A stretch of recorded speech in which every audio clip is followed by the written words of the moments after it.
매주 금요일 다양한 문화 소식과 그 속에 담긴 과학 이야기를 나눠보는 과학 스포일러 시간입니다. 오늘도 양회영 기자와 함께하겠습니다. 안녕하세요. 네, 안녕하세요. 네, 오늘은 어떤 주제를 준비하셨나요? 네, 혹시 두 앵커분들은 영화제에 참석해 보신 적, 참여해 보신 적 있으신가요? 네. 저는 아직 없습니다. 없으세요? 저는 전주국제영화제 자원봉사자를 직접 한 경험이 있어서요. 네, 그때 네. 프로그램 팀에서 봉사를 해서 많은 프로그램을 지켜봤던 기억이 있습니다. 네, 그럼 조금 더 익숙하실 수도 있을 것 같은데요. 오늘은 환경을 주제로 한 영화들을 한 번에 한 자리에서 만날 수 있는 서울 환경영화제를 제가 준비를 해왔습니다.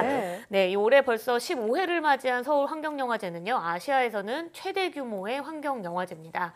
우리가 지금 현재 문제가 되고 있는 쓰레기 대란이나 미세먼지, 해양 플라스틱 같은 전 세계적으로 논의되는 환경 문제를 다룬 영화를 소개하는데요. 특히 올해부터는 축제라는 정체성을 강화하기 위해서 영화 보는 즐거움을 느낄 수 있도록 프로그램을 구성했다고 합니다. 또한 이 환경 관련 교육은 물론이고 체험도 다양하게 할 수 있고요. 영화인들과 관객이 직접 만날 수 있는 다양한 부대 행사도 같이 마련돼 있습니다. 이 15회 서울환경영화제는 어제 개막작 상영을 시작으로 일주일 동안 서울극장에서 열리는데요. 국제 경쟁 부분에 출품된 9개의 영화와 함께 총 19개국, 56편의 환경영화를 만날 수 있습니다. 네, 사실 이 환경영화는 저희가 평소에 쉽게 접할 수 있는 영화는 아니잖아요. 네. 이번 영화에는 어떤 환경영화를 만나볼 수 있나요? 네, 우선 국제 경쟁 부분에서 출품된 9개의 환경영화가 주제가 좀 되게 다양하고 각각 다 다른데요. 그중에서도 이 개막작이었던 창세기 2.0은요. 이 사냥꾼과 과학자를 쫓는 두 명의 감독의 시선을 따라서 영화를 진행을 하게 됩니다. 이 기후변화로 북극의 얼음이 녹기 시작하자 북극해 연안에서는 매머드 사체가 발견되기 시작하는데요. 지금 보시는 것처럼 사냥꾼들이 갓나가는 상아를 이렇게 찾아내는 과정을 한 감독들은 쫓아가고 있고요. 또 과학자들은 이렇게 찾아낸 매머드 사체에서 매머드 복원을 위한 DNA 시료를 채취하는데 관심을 둡니다. 이 매머드 상아를 얻기 위한 불법적인 자연 훼손을 서슴지 않는 사냥꾼의 모습이나 DNA 복원이라는 과학적 연구를 위해서 영화 주라기 공원을 현실화시키려는 어떤 과학자의 욕심 같은 모습들이 인간의 어떤 욕망을 다 표현하고 있다고 볼 수 있는데요. 이 자연을 파괴하는 우리의 모습을 통해서 인류는 어떻게 생명 윤리를 지켜가야 하는지 이런 것들을 좀 생각할 수 있게 합니다. 네, 정말 큰 물음을 던져주는 그런 영화겠는데요. 이 매머드 복원은 실제로도 연구가 진행되고 있잖아요. 네, 맞습니다. 앞서 잠깐 이야기했지만 과학자들이 이 매머드 복원 연구를 시작한 거는 사실 유전자 가위 기술이 많이 발달했기 때문이고요. 그리고 또 이제 이 시베리아의 영구 동토층, 녹지 않는 땅에서 발견되는 이 매머드 사체는 썩지 않았기 때문에 굉장히 DNA 보존이 잘 돼 있습니다.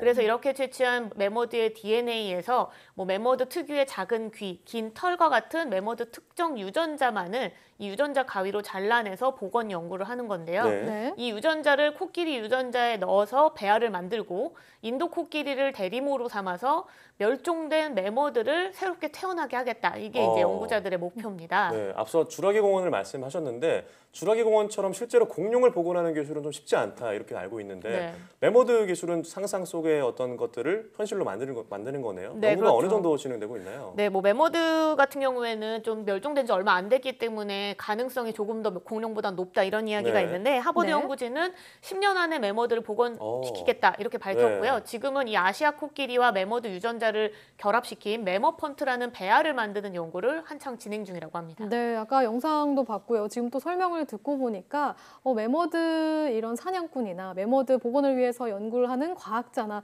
어딘가 모르게 좀 묘하게 닮았다는 생각이 듭니다.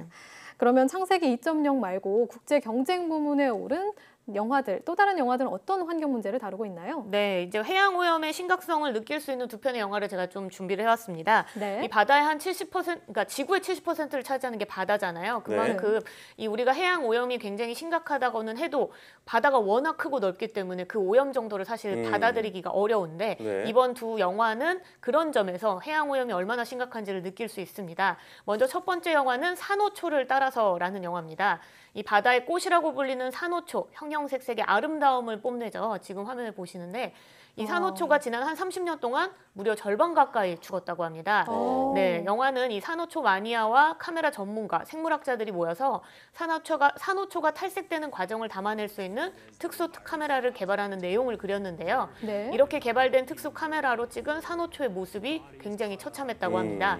화려한 아름다움을 뽐내던 이 산호초가 하얗게 변해버리는 모습을 통해서 통해서 지금 바다 생태계가 굉장히 황폐해져가고 있구나. 이런 심각성을 보여주는 영화입니다. 네, 아까 모습하고 굉장히 대비가 되네요. 네, 그렇죠. 네, 실제로 지구온난화로 인해서 산호초 파괴가 좀 심각한 상황이잖아요. 네, 맞죠. 네. 그 산호 같은 경우에는 원래 이 동물성 플랑크톤이나 뭐 개, 새우 같은 작은 이제 해양 생물들을 촉수로 잡아먹는 해양 동물과인데요. 네. 산호초 사이사이에는 사실 더 다양한 생물종들이 살기 때문에 바다의 열대우림이라고 불릴 정도로 산호초는 굉장히 바다 생태계에 중요합니다. 네. 산호가 이 고유색을 잃게 되면서 하얗게 변해가고 그러면서 죽어가는 현상을 백화현상이라고 하는데 이 백화현상이 전 세계적으로 굉장히 심각한 수준입니다. 네, 지구 사막화라고도 하죠. 네, 왜 맞아요. 이런 현상이 일어나는 건가요? 네, 대부분은 이 백화현상은 지구온난화로 인해서 더워진 바닷물이 가장 큰 원인으로 꼽히고 있습니다. 네. 하지만 일부 전문가들은 지구온난화는 뭐 막을 수 없으니 그보다 더 심각한 게 인간의 어떤 활동, 오염이나 남획을 하는 인간의 활동들이 더 큰 위협이라고 지적도 했는데요. 이와 관련해서 이달 초에 미국 하와이 주 의회에서는 죽어가는 산호 등과 같은 이 해양 생태계를 보호하기 위해서 특정 선크림의 판매와 유통을 금지하는 법안을 통과시켰어요. 네. 이거는 이 수영객들이 선크림을 많이 바르고 이제 바닷속에 들어가면 그 선크림에 있는 성분들이 물과 함께 녹아 들어가면서 어린 산호의 백화 현상을 굉장히 촉진시키기 때문인데요.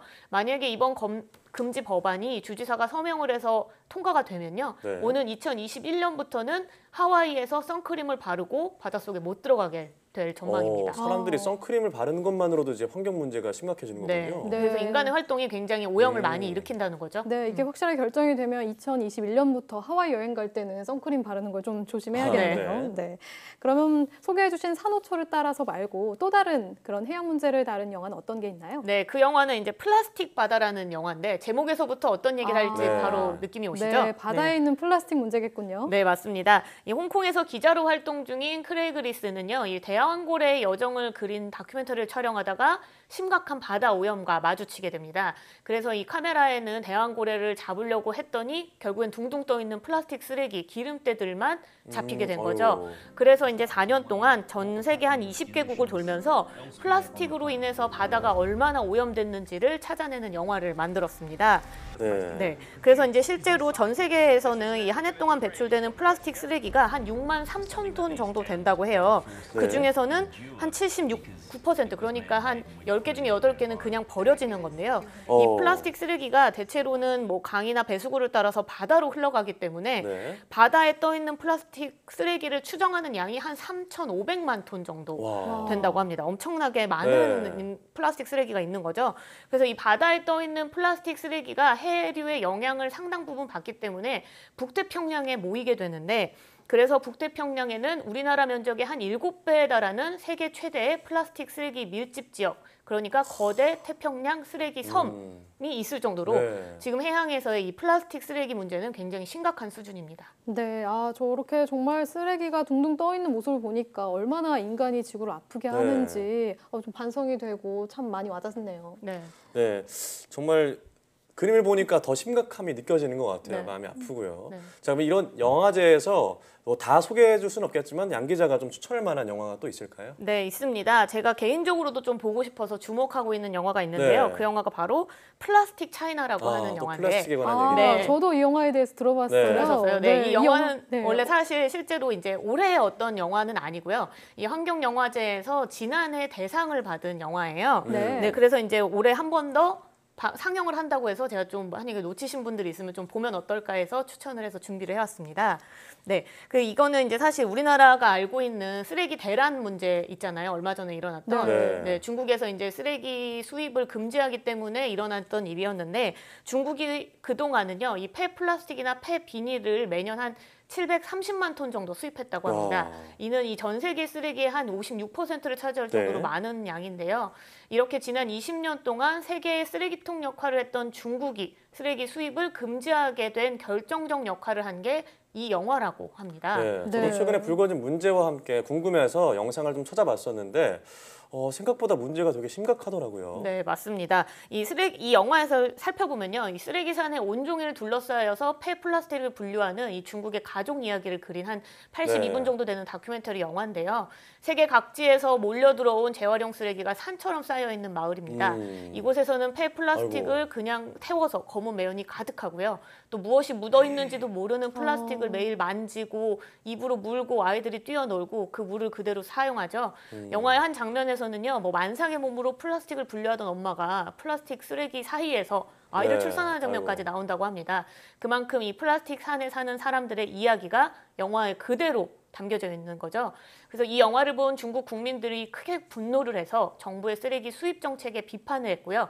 결국 중국 정부가 쓰레기 수입을 중단하게 되는 결정까지 이르게 된 겁니다. 네. 그래서 이 영화 플라스틱 차이나는요, 올해 환경영화제에서 특별 상영으로 이번 주말인 토요일하고 일요일에 한 번씩 상영하니까 관심 있는 분들은 놓치지 않고 보시면 좋을 것 같습니다. 네, 안 그래도 저도 관심이 있어서 찾아봤는데 토요일 표는 벌써 매진이더라고요. 네, 일요일 표를 좀 노려보시면 좋을 것 같습니다.